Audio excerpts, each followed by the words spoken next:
Bismillahirrahmanirrahim. Assalamualaikum warahmatullahi wabarakatuh. Alhamdulillahi ala ihsani wa syukru lahu ala taufiqihi wa amtinani. Asyhadu an la ilaha illallah wahdahu la syarika lahu ta'ziman li sya'nih. Wa asyhadu anna Muhammadan abduhu wa rasuluhu da'ila ridwani. Allahumma salli alaihi wa ala alihi wa ashabihi wa ikhwani.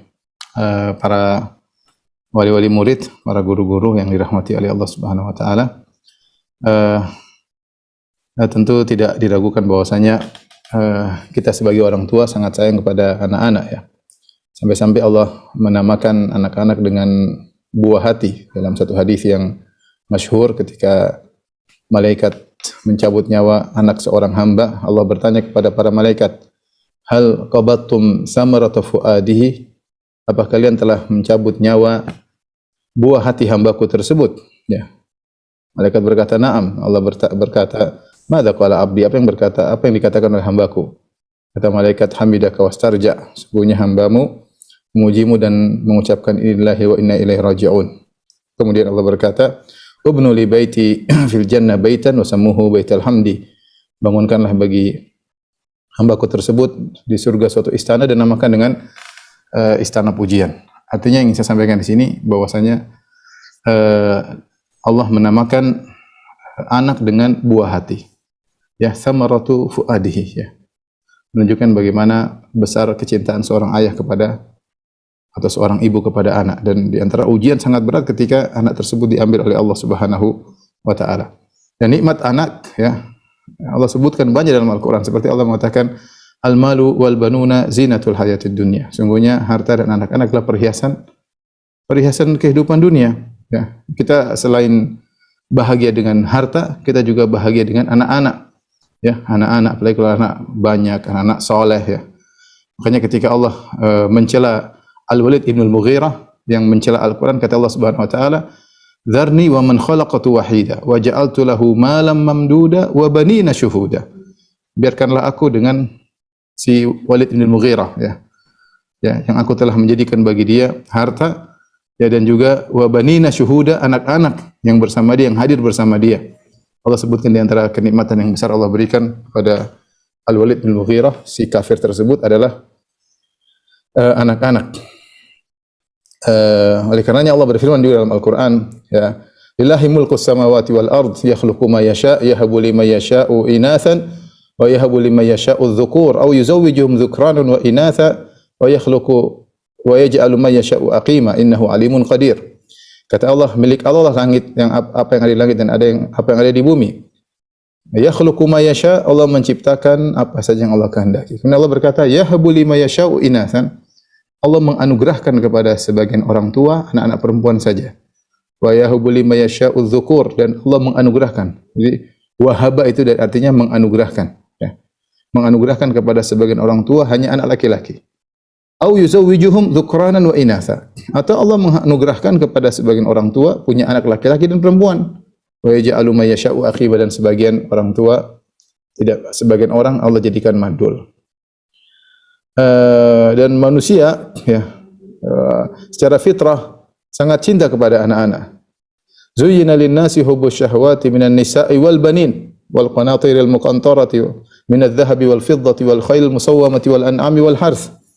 Allah sebutkan bahwasanya dijadikan dalam bagi manusia kecintaan, syahwat maksudnya kecintaan kepada siapa? Kepada wanita, laki-laki terhadap wanita. Kemudian setelah itu Allah sebutkan wal banin, pada anak-anak.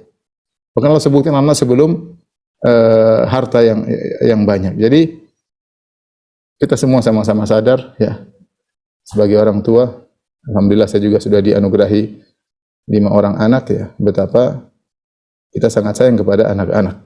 Mereka buah hati kita, mereka masa depan kita, banyak harapan yang kita letakkan pada anak-anak. Namun yang perlu kita ingat juga bahwasanya anak-anak juga adalah ujian dari Allah Subhanahu wa taala, atau dalam bahasa yang lebih tepat adalah amanah dari Allah yang akan kita dimintai pertanggungjawaban darinya. Makanya Allah Subhanahu wa taala menyebutkan innama amwalukum wa auladukum fitnah. Sungguhnya harta kalian dan anak kalian adalah fitnah, itu ujian. Ya. Inna min azwajikum auladikum aduwwan lakum fahdharuhum. Kata Allah Subhanahu wa taala dalam ayat yang lain lagi, sungguhnya ada istri kalian, ada anak-anak kalian menjadi musuh bagi kalian, fahdharuhum, waspada. Maksudnya musuh apa? Musuh maksudnya ulama menjelaskan sebagian istri, sebagian anak-anak membuat kita jauh dari Allah Subhanahu wa taala. Ya. Karena saking cintanya kita kepada istri, saking cintanya kita kepada anak-anak, terkadang kita jadi malas beribadah, terkadang kita jadi pelit bersedekah, ya. Terkadang kita jauh dari orang tua gara-gara lebih membela sisi istri dan anak-anak. Dan itu terjadi. Jadi selain memang anak-anak adalah nikmat, ya, karunia besar dari Allah Subhanahu wa taala, mereka juga adalah amanah yang Allah titipkan kepada kita dan Allah akan minta pertanggungjawaban kepada kita atas tarbiyah kita kepada anak-anak. Di antara ayat yang menjelaskan bahwasanya ya anak-anak adalah amanah dan kita diperintahkan untuk mengemban amanah tersebut dengan baik. Allah Subhanahu wa taala berfirman, "Ya ayyuhalladzina amanu qu anfusakum wa ahlikum nara." Ya. Waquduhan nasu wal hijar 'alaiha malaikatun ghiladzun shidad la ya'sunallaha ma amaru wa yaf'aluna ma yu'marun. Dalam surat At-Tahrim ayat 6. Kata Allah Subhanahu wa taala, "Wahai orang beriman, jagalah diri kalian dan juga keluarga kalian." Ya. Allah tidak mengatakan jagalah diri kalian saja dari neraka jahanam, tapi masih ada kelanjutannya. Bukan Allah mengatakan ku anfusakum titik, jagalah diri kalian dari neraka, tidak. Tapi kata Allah ku anfusakum wa ahlikum nar. Jagalah diri kalian dan anak istri kalian dari neraka jahanam, ya. Sebagian salaf menafsirkan seperti Ali bin Abi Thalib, dari Hasan al-Basri, itu addibuhum muallimuhum.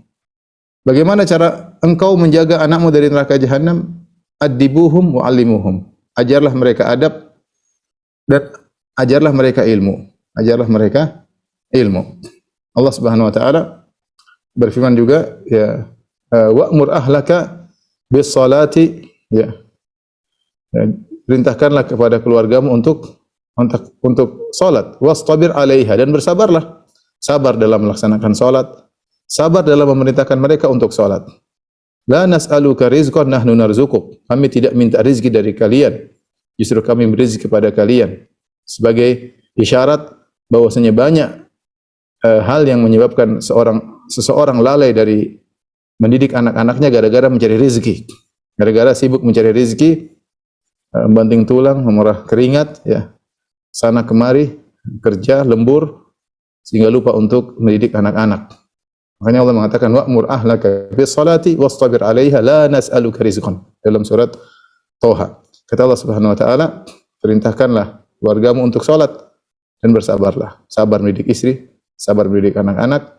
La nas'aluka rizqan, kami tidak minta rezeki kepada kalian. Nahnu narzuquk, justru kami beri rezeki kepada kalian. Sehingga sebagian ulama mengambil dalil ini, dalil bahwasanya jika seorang lelaki, kepala keluarga, memberi waktu, mengkhususkan waktu untuk mendidik anak istrinya, Allah akan kasih rezeki kepada dia.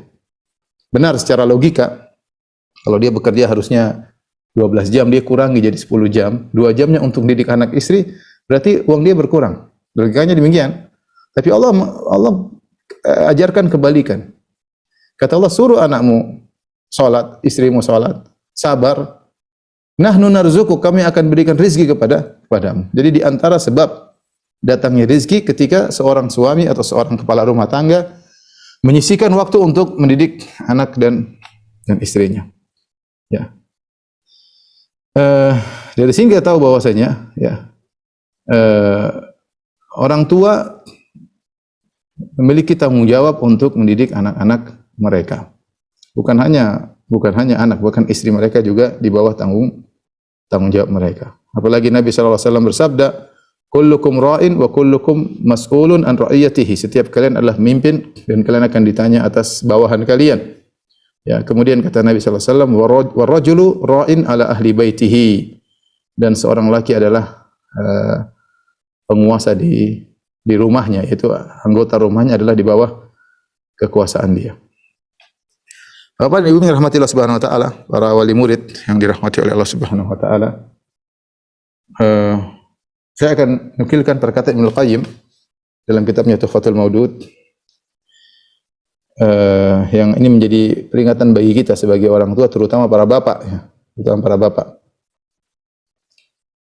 Tolong diperhatikan, ya. Karena kita semua akan ditanya oleh Allah Subhanahu wa taala. Ibnu Qayyim atau Ibnu Qayyim al-Jauziyah rahimahullahu taala berkata, "Wa qala ba'du ahli al-ilm, inna Allah Subhanahu yas'alul walida an waladihi yaumal qiyamati qabla an yas'alal walada an walidihi." Sebagian ulama mengatakan, sungguhnya Allah akan bertanya kepada orang tua tentang amanah anaknya pada hari kiamat kelak, sebelum Allah bertanya tentang anak bagaimana baktinya kepada orang tuanya. Kita tahu dua-duanya punya tanggung jawab. Orang tua punya tanggung jawab untuk mendidik anak, anak punya tanggung jawab untuk berbakti kepada orang tua. Anak punya tanggung jawab berbakti kepada orang tua. Dua-duanya akan ditanya. Tetapi sebagian ulama mengatakan yang pertama ditanya dulu adalah sang bapak yang ditanya. Karena masalah bakti itu juga terpengaruh dengan pendidikan sang bapak. Bisa jadi anaknya tidak berbakti gara-gara ayah dan ibunya yang tidak perhatian, sehingga dia tidak menjadi anak yang berbakti. Dan makanya yang ditanya lebih dahulu adalah tanggung jawab orang tua. Kata Ibnu Qayyim tadi, qala ba'du ahli al-ilm, inna Allah Subhanahu yas'alu al-walida an waladihi yaumal qiyamah qabla an yas'ala al-walada an walidihi. Allah akan bertanya kepada orang tua tentang tanggung jawabnya kepada anaknya sebelum Allah bertanya kepada anak tentang baktinya kepada orang tuanya. Fa innahu kama ana lil abi ala ibnihi haqqan falil ibni ala abihi haqqun. Sebagaimana orang tua punya hak terhadap anaknya untuk dibakti agar anaknya berbakti kepadanya, demikian juga anak juga punya hak terhadap orang tuanya. Sebagaimana Allah berfirman, "Wa wasainal insana biwalidayhi husna." Sebagaimana Allah perintahkan kepada anak-anak agar berbakti kepada kedua orang tuanya, Allah juga berfirman, "Qu anfusakum wa ahlikum nara." Allah juga berfirman, jagalah diri kalian dan keluarga kalian dari neraka jahanam. Ya. Kemudian beliau berkata, "Faman ahmala ta'lima waladihi ma yanfa'uhu." Siapa yang melalaikan pendidikan anak untuk mendidik anaknya pada perkara yang bermanfaat, wa tarakahu suda, dan anaknya dibiarkan begitu saja, sibuk cari duit, ibunya sibuk main HP, main medsos ya. Anaknya dicuekin, faqad asaa ilaihi ghayatal isaah. Kata Ibnu Qayyim, maka dia telah berbuat buruk kepada anaknya dengan puncak keburukan. Wa aktsarul auladi innama jaa fasaduhum min qibalil aba. Banyak anak-anak rusak, datang kerusakan tersebut dari sisi kedua orang tuanya. Kerusakan tersebut muncul dari kedua orang tuanya. Wa ihmalihim lahum, karena mereka cuek dengan anak-anak tersebut. Wa tarki ta'limihim, dan orang tua tersebut tidak mendidik anak-anak mereka. Apa yang mereka tidak didik, mereka tidak didik. Mereka tidak ajarkan kepada anak-anak tentang kewajiban-kewajiban agama. Wa sunanahu, mereka juga tidak mengajarkan sunnah-sunnah dalam agama. Fa adha'uhum sigharan, maka waktu anak-anak masih kecil mereka sia-siakan. Mereka cuekin, mereka tinggalkan. Anak-anak tidak ada yang cuma dikasih makan aja, dikasih makan, kasih mainan, kasih. Kalau cuma kasih makan, kasih mainan, hewan juga bisa. Hewan juga bisa. Ya. Bapak dan ibu bukan hewan, bukan anak cuma dikasih makan, kasih senang, ketawa ke TV, tidak. Ada tanggung jawab yang harus dilakukan. Fa adha'uhum sigharan falam yantafi'u bi anfusihim wa lam yanfa'u aba'ahum kibaran. Sehingga ketika mereka besar, anak-anak tersebut tidak bisa mengambil manfaat dan tidak bisa beri manfaat kepada kedua orang tuanya ketika mereka sudah besar. Ya. Sehingga bisa jadi mereka tidak berbakti. Kama ataba ba'dhum waladahu 'ala al-uquq faqala ya abati innaka aqaqtani saghiran fa aqaqtuka kabiran wa adha'tani walidan fa adha'tuka shaykhan. Sehingga ada seorang ayah yang atau orang tua yang mencela anaknya, dia mengatakan, "Wahai anakku, kau telah durhaka kepadaku." Ya, maka sang anak berkata, "Sebagaimana dulu kau waktu saya masih kecil juga kau cuek kepadaku." Ya, maka sekarang aku juga cuek kepadamu. Sebagaimana waktu kecil kau sia-siakan aku, sekarang juga aku menyia-nyiakan. Jadi ini peringatan kepada kita semua bahwasanya kita punya kewajiban untuk mendidik anak-anak. Bahkan di antara perkara yang menarik dikatakan oleh Al-Mawardi, seorang ulama besar di mazhab Syafi'i yang punya kitab Al-Hawil Kabir ya, tentang fikih Syafi'i. Dia mengatakan ya, min awwali haqqil waladi ala abihi an yantaqiya ummahu. Perhatikan. Di antara kewajiban atau hak anak yang pertama kali harus dia dapatkan dari ayahnya, yaitu sang ayah harus pandai memilih ibu, memilih istri. Ini sebenarnya perkataan yang indah. Artinya seorang laki-laki kalau mau nikah jangan sembarang asal lihat perempuan cantik kemudian diambil, enggak. Dia harus tahu bahwasanya ini wanita akan menjadi ibu dari anak-anaknya. Kalau dia pilih istri sembarangan, berarti dia tidak bertanggung jawab kepada anaknya. Dia harus bisa memastikan istri saya ini kelak bisa mendidik anak-anaknya. Ya, kelak bisa mendidik anak-anaknya. Tapi bukan berarti kalau sudah terlanjur kita punya istri yang kurang bisa diharapkan. Repot ya kalau memang istri kurang pendidikan, memang repot ngajar anak-anak gimana? Mau suruh murajaah Quran, istri juga enggak punya hafalan Quran. Mau suruh ngajar tajwid, istri juga bisa ngajar tajwid ya. Kita bilang kalau sudah nikah qadarullah ya, tinggal kita berusaha semaksimal mungkin. Tapi yang maksud saya ini pernyataan dari Al-Mawardi untuk menekankan rahimahullah bahwasanya pendidikan anak-anak itu hak anak. Hak anak yang dia akan tuntut pada hari kiamat kelak kalau ayahnya tidak atau ibunya tidak memperhatikan hal ini. Ya.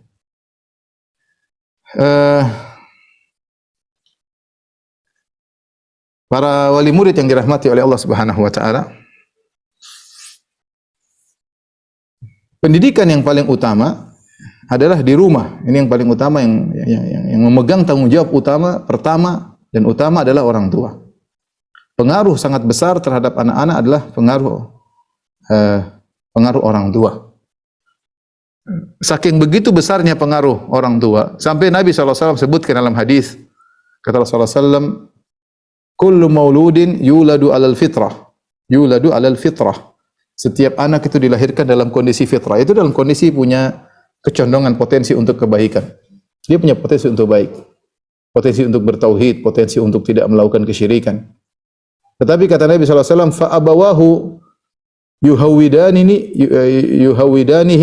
au yumajjisanihi au yunassiranihi. Namun kedua orang tuanya yang membuat dia menjadi Yahudi, kedua orang tuanya yang menjadikan dia Nasrani, dan kedua orang tuanya yang menjadikan dia Majusi. Ini hadis menunjukkan bahwasanya pengaruh orang tua luar biasa. Oleh karenanya akhlak moral seorang anak paling banyak dia dapatkan di rumah. Paling banyak dia dapatkan di rumah. Oleh karena seorang waspada. Kemudian juga kita harus sadar bahwasanya mendidik anak di zaman sekarang bukan perkara yang mudah, bahkan perkara yang sangat berat. Anak-anak ya begitu mudah dirusak, ya, baik dari faktor internal maupun faktor eksternal. Ya. Faktor internal dalam rumah, banyak orang tua yang tidak perhatian sama anak. Banyak orang tua yang sibuk dengan dirinya sendiri, ya, sibuk sana ngobrol sana sini, sibuk main HP, sibuk medsos ya. Kerja enggak pernah perhatian sama anak, tidak ada waktu ngobrol sama anak-anak, tidak pernah mendengar curhatan anak-anak, ya, tidak pernah menyuruh anak sekolah ya. Anak-anak bangun salat misalnya, dicuekin ya. Anak nangis kasih HP main game selesai ya. Ini kerusakan internal yang bikin rusak orang tuanya sendiri. Ngajarin dusta ya, yang ngajarin dusta siapa? Orang tua. Anak-anak lihat, wah bapak saya pandai berdusta, ibu saya juga pandai berdusta. Anak-anak lihat, kita nggak ngajarin tapi dia belajar, anak cerdas ya. Lihat orang tuanya dusta sama kawannya, dusta sama ibunya, dusta sama dia, janji nanti abi belikan ini, ayah belikan ini, padahal nggak dibeliin. Anak, papa tukang dusta, ya dia langsung dalam hatinya. Yang ngajarin dusta siapa? Kita. Makanya saya bilang kerusakan anak-anak itu ada faktor internal, faktor eksternal. Faktor internal dalam rumah. Kita sendiri yang merusak anak-anak, waliyadzubillah. Kita yang sendiri merusak anak-anak. Ya. Bahkan bisa jadi anak itu menjadi pendusta yang meletakkan batu pertama siapa? Kita yang ngajarin batu pertama. Ketika dia memandang dosa itu suatu perkara yang mudah. Ya, dia lihat bapaknya bohong ibunya.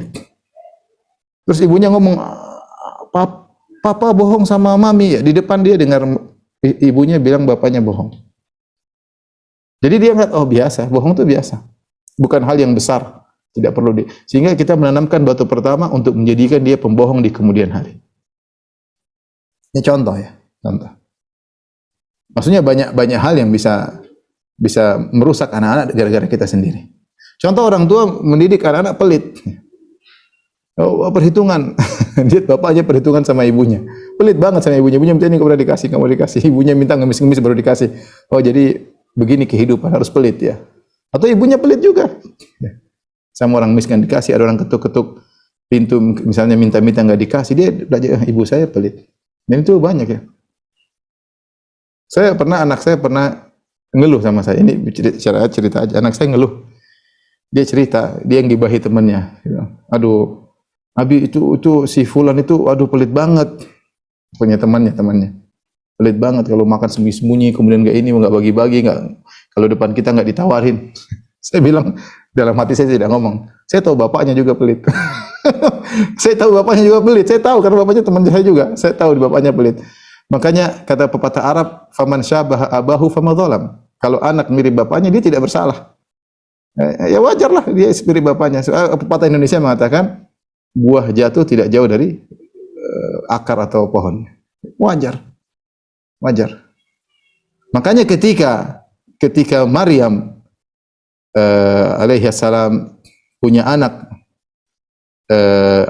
Isa ibn Maryam, Nabi Isa alaihi salam tanpa ayah, orang-orang heran, orang-orang menuduh dia berzina. Allah abadikan dalam Al-Quran. Kata orang-orang, ya ukhta Haruna, ma kana abuki imra'a sau'in wa ma kanat ummuki baghiyah. Wahai Maryam, kenapa kau bisa berzina punya anak? Sementara bapakmu bukan orang buruk, bapakmu orang baik. Dan ibumu bukan pezina. Artinya ini tidak wajar. Tapi kalau bapakmu dulu penjahat, ibu tukang zina, kamu jadi pezina, wajar. Artinya mereka nuduh Maryam berzina. Itu suatu perkara yang sudah kita ketahui bersama bahwasanya anak mengambil akhlak dari kedua orang tuanya. Kalau ada anak tukang bohong, anak berkata-kata kasar, itu orang tuanya bermasalah di rumah. Nah, bapak dan ibu ini yang bermasalah, tukang main medsos ya. Sehingga lupa dengan apa? Anak-anak. Maki-maki misalnya, dia maki-maki lagi ngobrol maki-maki ini. Banyak yang mau dimaki-maki, mau maki-maki pemerintah bisa, maki-maki teman-teman bisa, maki lawan politik bisa. Anak-anak dengar, oh begini cara maki yang benar.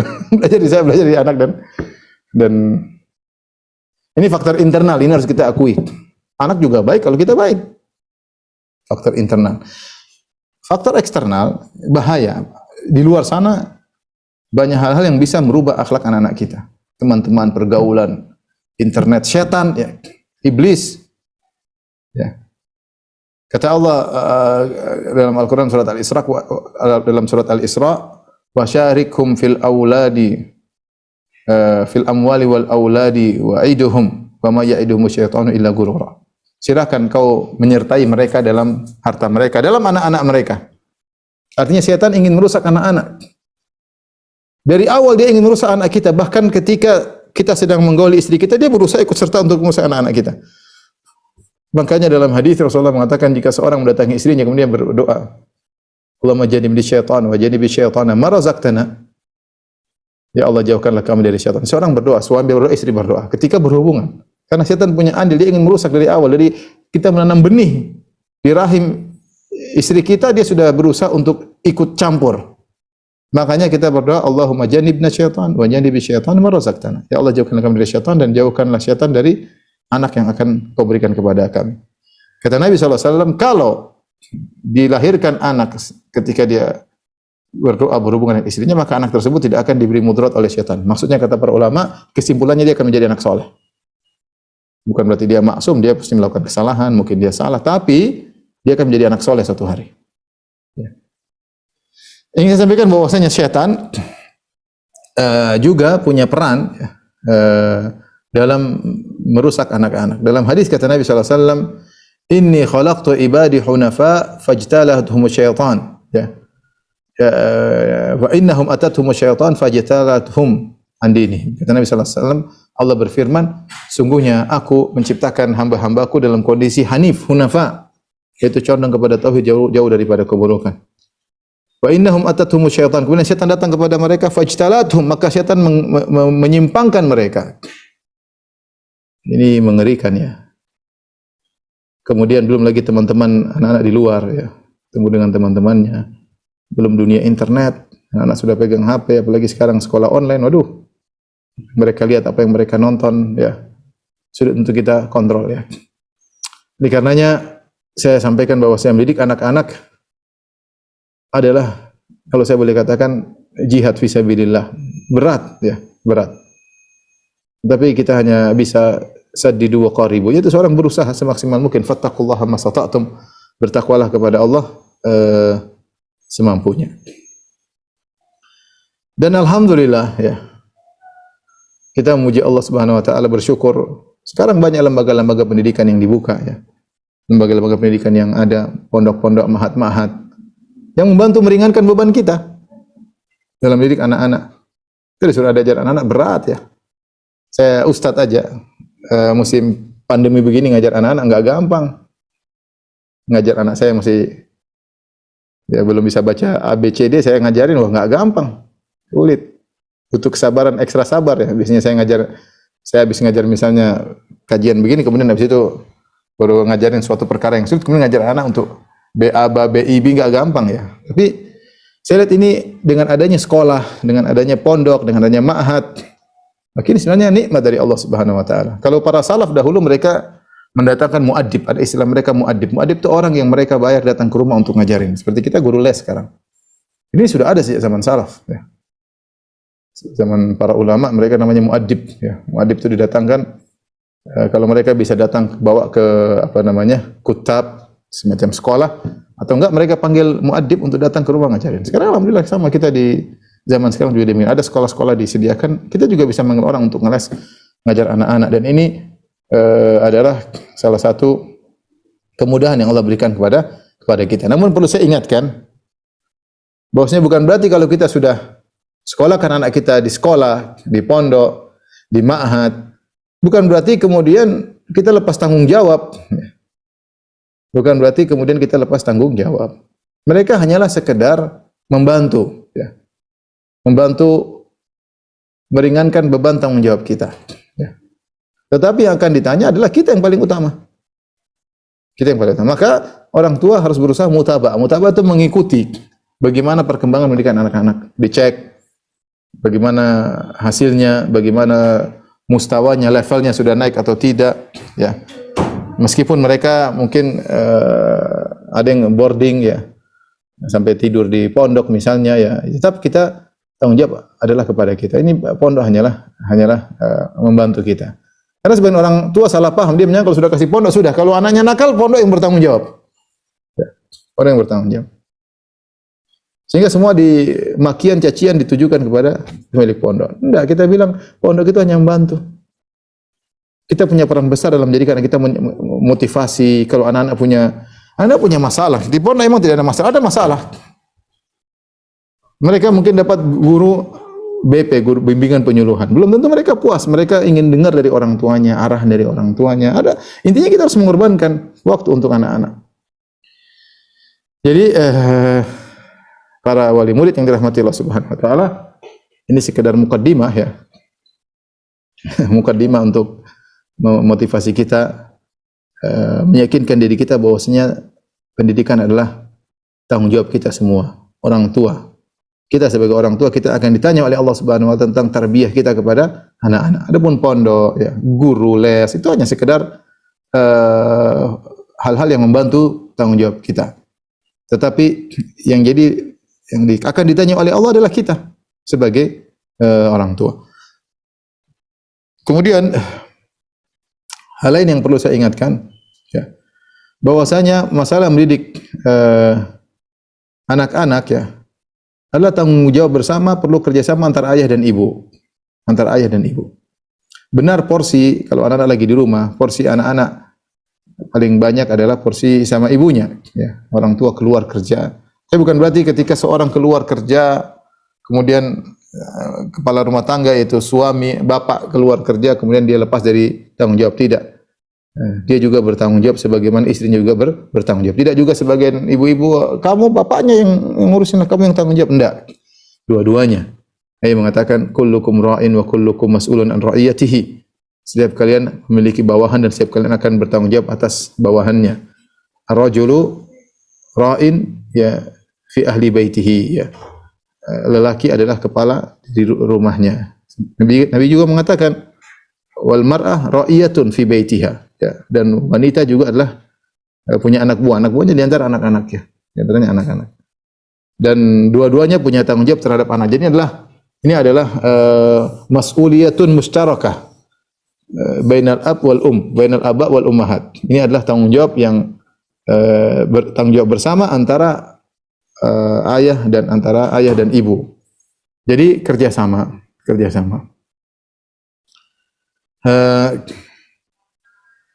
Ada poin-poin penting yang mungkin perlu saya sampaikan ya, dalam banyak sebenarnya, cuma saya ingin menyampaikan secara secara global aja ya, secara global ya.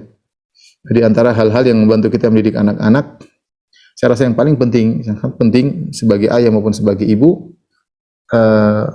yaitu ciptakan kondisi di mana anak-anak itu mereka kalau curhat kepada kita, tidak curhat kepada orang lain. Ciptakan kondisi demikian.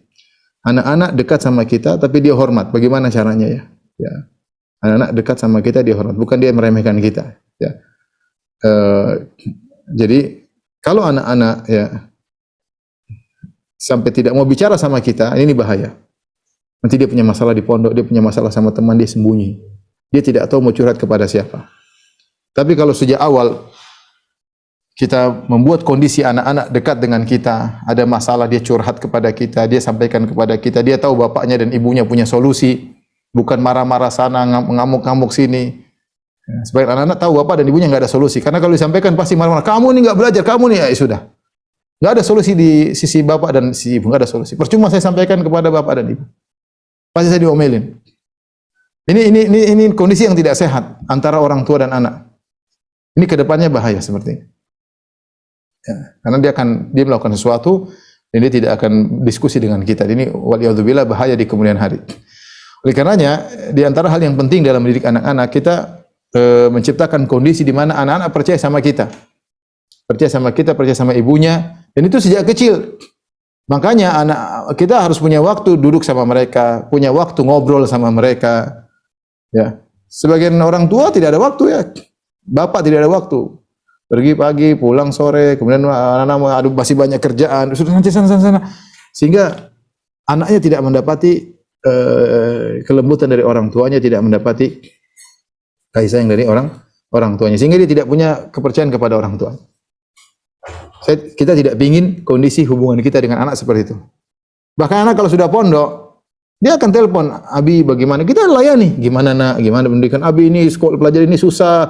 Biarin dia curhat, kita dengerin. Jangan kamu tuh gimana, teman-teman juga bisa kamu. Jangan kita gitu, kita dengerin aja, kasih arahan.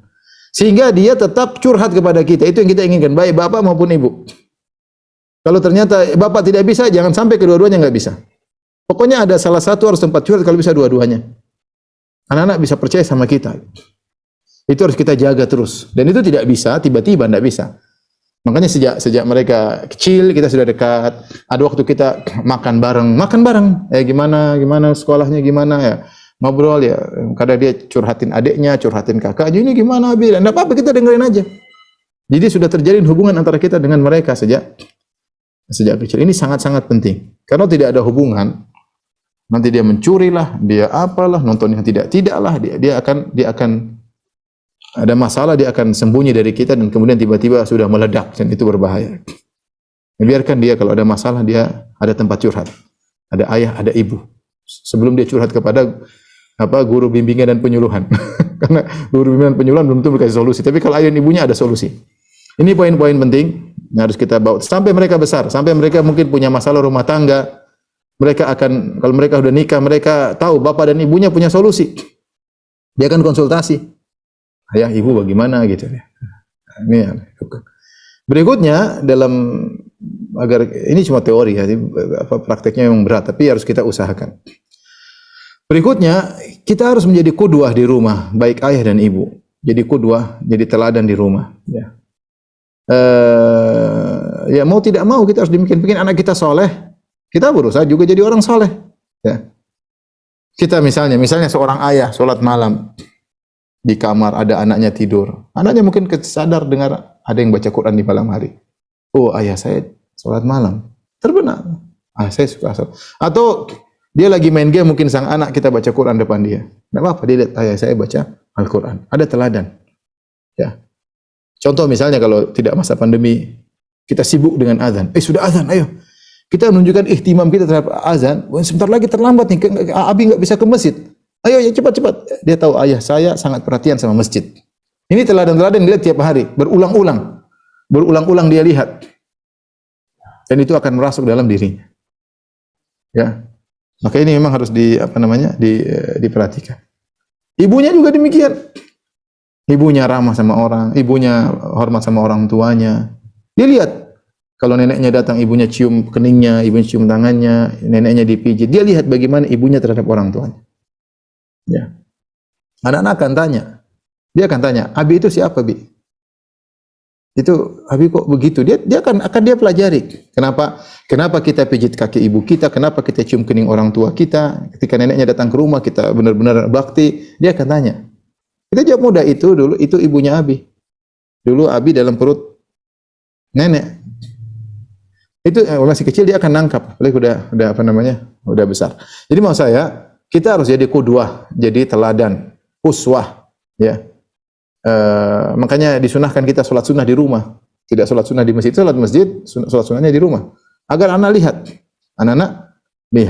Tapi kalau kita ternyata di rumah amburadul, sholat nggak pernah perhatian, nggak pernah baca Quran di rumah, kerjaannya kita nonton TV di rumah, nonton film sama anak-anak, aja nonton film rame-rame, ya gimana kita mengharap anak kita anak soleh? Ya mudah-mudahan mereka soleh. Ya. Bisa jadi orang tua bejat anaknya soleh mungkin, tapi kalau mereka tidak soleh itu kita punya andil dalam hal tersebut. Ya, ini poin kedua, ya, harus kita perhatikan agar kita juga bisa menjadi teladan bagi anak-anak. Poin berikutnya, jangan lupa kita ada namanya targhib dan tarhib, ya. Saya banyak poin, cuma saya mau simpulkan aja ya beberapa poin yang penting, karena waktu kita terbatas. Targhib dan tarhib, apa itu? Motivasi dan peringatan. Ini harus ada dalam kehidupan kita bersama anak-anak, harus kita tegakkan. Sebagaimana dalam syariat ada namanya surga dan neraka, ada namanya dosa dan pahala. Anak-anak pun demikian, ada hukuman dan ada penghargaan. Ini harus kita jalankan dalam kehidupan. Kapan mereka berhasil kita menghargai, kapan mereka salah ada hukuman, Dan itu harus berlaku terus, ya. Kalau kita ingin mendidik anak kita, jangan kita manjakan. Ya, ada saatnya kita hukum. Ada saatnya kita hukum dengan hukuman-hukuman yang tentu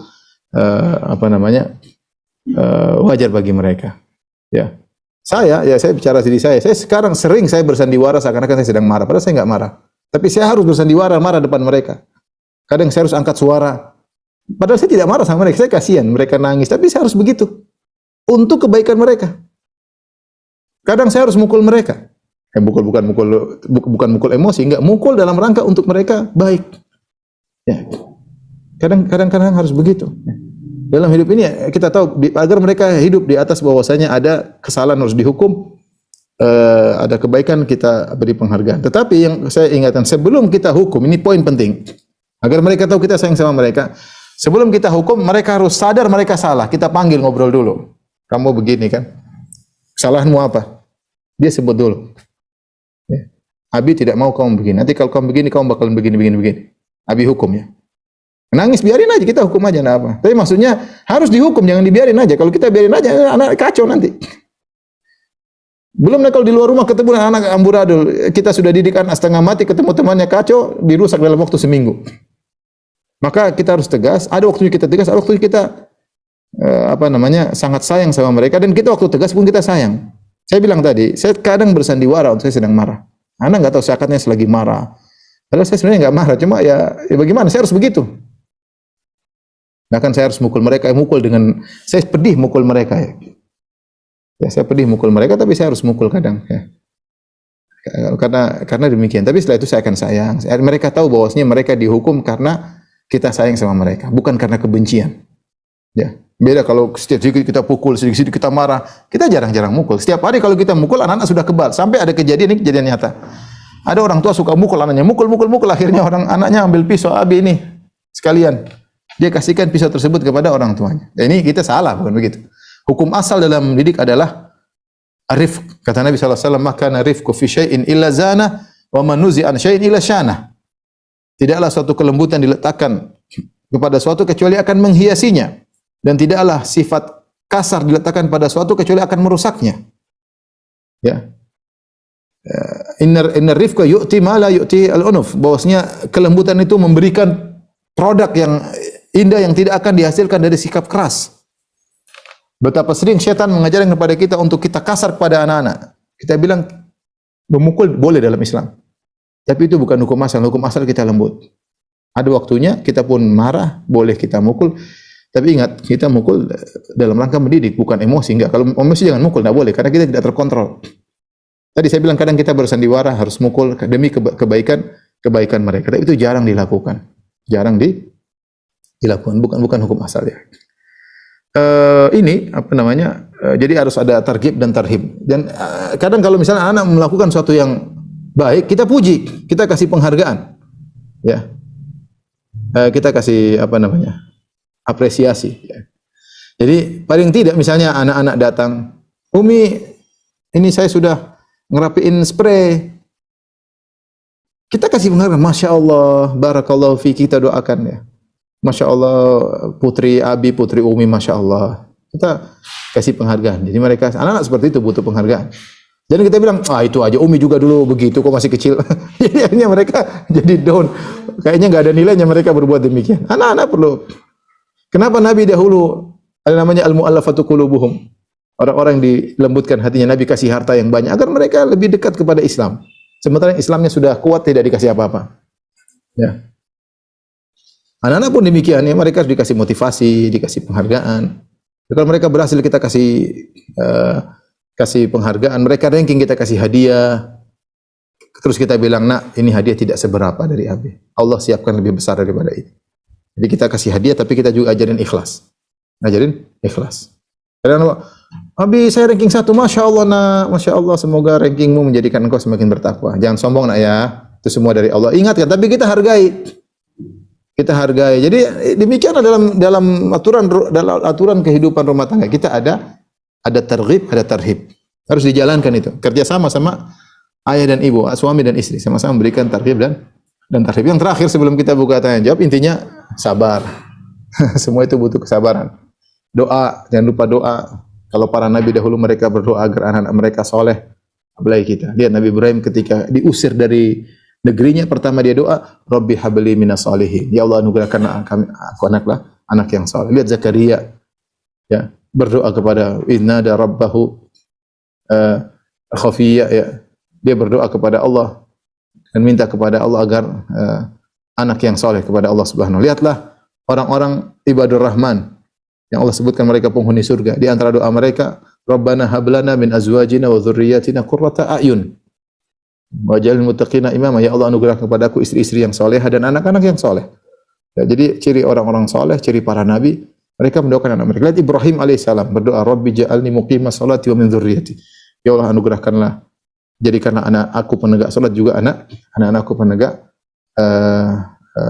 penegak salat. Lihatlah Maryam. Inna dzartu laka ma fi batni muharraran fataqabbal minni. Ya Allah, ini bayiku dalam perutku. Aku bernadar kepada Engkau ya Allah, kalau anakku lahir aku akan menjadikan dia berkhidmat di Masjidil Aqsa.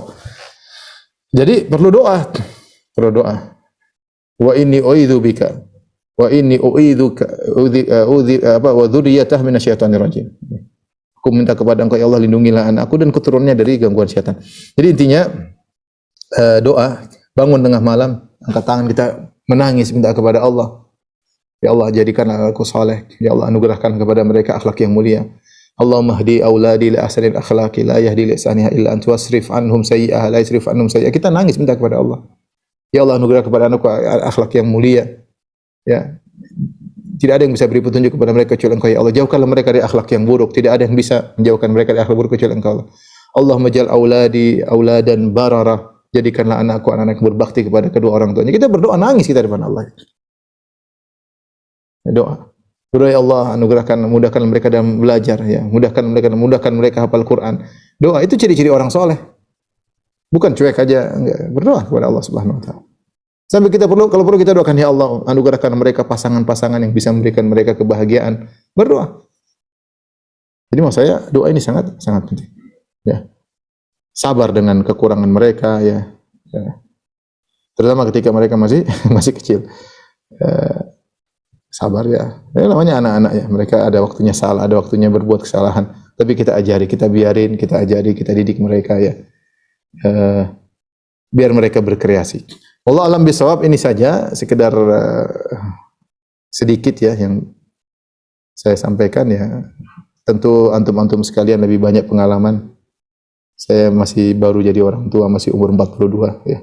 Anak baru 5, mungkin di antara antum ada yang anaknya 10 yang sudah lama jadi orang tua, mungkin pengalaman lebih banyak. Ini sekedar teori yang saya dapatkan dari buku-buku, semoga bisa melaksanakannya. Dan juga antum semua. Semoga kita semua dianugerahi anak-anak yang saleh, yang senantiasa mendoakan kita kalau kita sudah meninggal dunia, dan semoga Allah mempertemukan kita dan mengumpulkan kita dengan anak-anak kita dan orang tua kita di surga Firdaus kelak. Amin ya rabbal alamin. Allah alam bisawab, demikian saja kepada para wali murid. Semoga Allah mudahkan kita semua untuk mendidik anak-anak kita. Amin. Dan Allah menjadikan kita bersabar ketika menghadapi anak-anak kita yang melakukan kesalahan. Amin. Dan semoga Allah senantiasa membimbing mereka ya dalam menjalankan pendidikan mereka. Amin. Demikian wabillahi taufiq wal hidayah. Assalamualaikum warahmatullahi wabarakatuh. Waalaikumsalam.